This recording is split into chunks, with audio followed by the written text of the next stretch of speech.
आषाढ़ मास शुक्ल पक्ष की शयनी एकादशी का महात्म्य। युधिष्ठिर ने पूछा, भगवन, आषाढ़ के शुक्ल पक्ष में कौन सी एकादशी होती है? उसका नाम और विधि क्या है? यह बतलाने की कृपा करें। भगवान श्री कृष्ण बोले, राजन, आषाढ़ शुक्ल पक्ष की एकादशी का नाम शयनी है। मैं उसका वर्णन करता हूँ। वह महान पुण्यमयी, स्वर्ग एवं मोक्ष प्रदान करने वाली, सब पापों को हरने वाली तथा उत्तम व्रत है।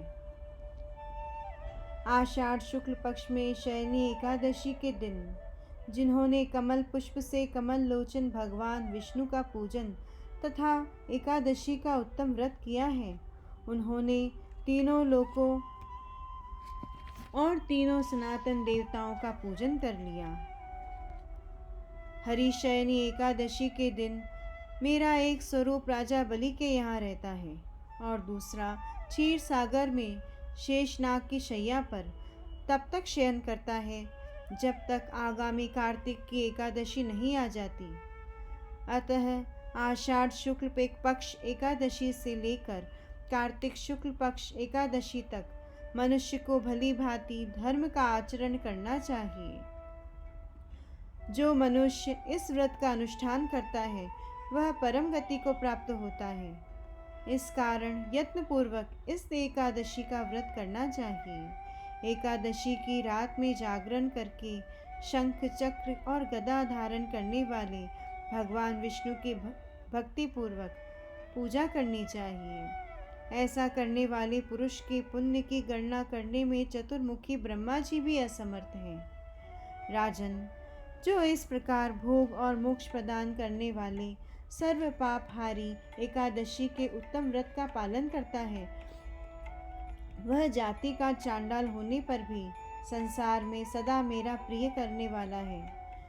जो मनुष्य दीपदान, पलाश के पत्तों पर भोजन और व्रत करते हैं, चौमासा व्यतीत करते हैं, वे मेरे प्रिय हैं। चौमासे में भगवान विष्णु सोए रहते हैं, इसलिए मनुष्य को भूमि पर शयन करना चाहिए। सावन में साग, भादों में दही, कवार में दूध और कार्तिक में दाल का त्याग कर देना चाहिए। अथवा जो चौमासे में ब्रह्मचर्य का पालन करता है वह परम गति को प्राप्त होता है। राजन, एकादशी के व्रत से ही मनुष्य सब पापों से मुक्त हो जाता है। अतः सदा इसका व्रत करना चाहिए, कभी भूलना नहीं चाहिए।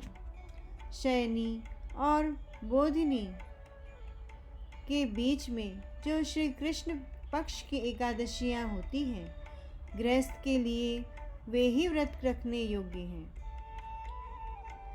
अन्य मासों की कृष्ण पक्षीय एकादशी गृहस्थ के रखने योग्य नहीं होती। शुक्ल पक्ष की एकादशी सभी को करनी चाहिए। जय श्री कृष्ण।